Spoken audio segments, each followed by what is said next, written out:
on montre qu'on peut faire du cirque différemment, qu'il faut faire du cirque différemment, qu'il faut aller de l'avant. Le cirque ne va pas mourir parce qu'on ne présente plus d'animaux sur la piste.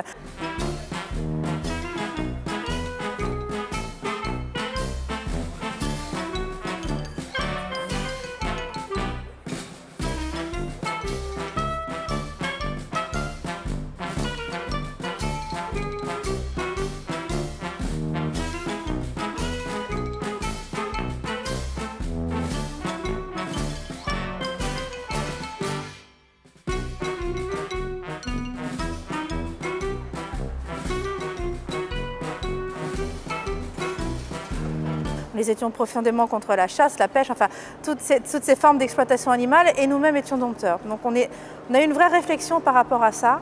On a eu envie, une fois que nos animaux ont commencé à vieillir, à décéder, etc., de changer de voie et surtout d'emmener notre métier dans un nouvel ère. Nous ne voulions pas transmettre de fausses traditions à nos enfants par rapport à notre profession. Nous sommes avant tout des artistes, des saltimbanques, des entrepreneurs de spectacles, et notre métier c'est de faire rêver et de divertir le plus grand public. Et l'équation des animaux pose vraiment problème à la nouvelle génération, pose problème à la planète, pose énormément de problèmes éthiques. Et on a décidé là d'avoir des écrans et des hologrammes qui vont représenter des univers différents, magiques, et surtout des animaux. Donc pas des animaux emblématiques du monde du cirque, mais des animaux emblématiques de la déforestation, du réchauffement climatique, donc des ours, des animaux marins, des animaux d'Afrique, etc. Je veux pas qu'il y ait ça. Parce que ça se voit, c'est vraiment très très moche. C'est ce qu'on appelle un tulle holographique, c'est sur ce support-là que les hologrammes sont projetés. La particularité de ça, c'est que selon l'éclairage, donc là on le voit bien, selon l'éclairage, il est complètement transparent.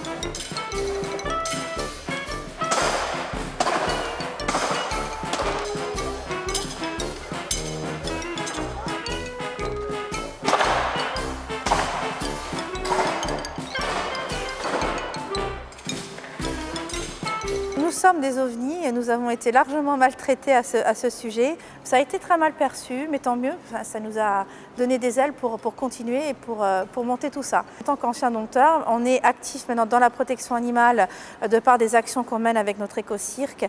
Et donc on est quelque part dans une continuité de travailler avec les animaux, mais tout simplement différemment.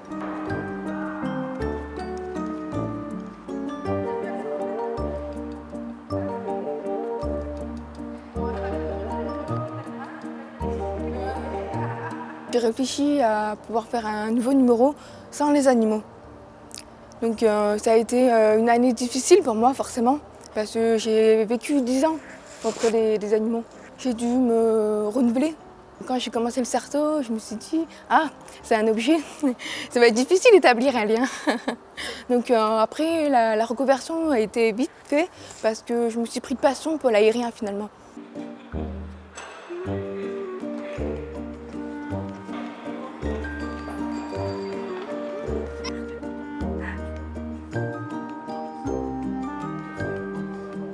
Mon rôle au sein de l'éco-cirque Bouglione est d'intégrer des contenus vidéo dynamiques dans la narration du spectacle.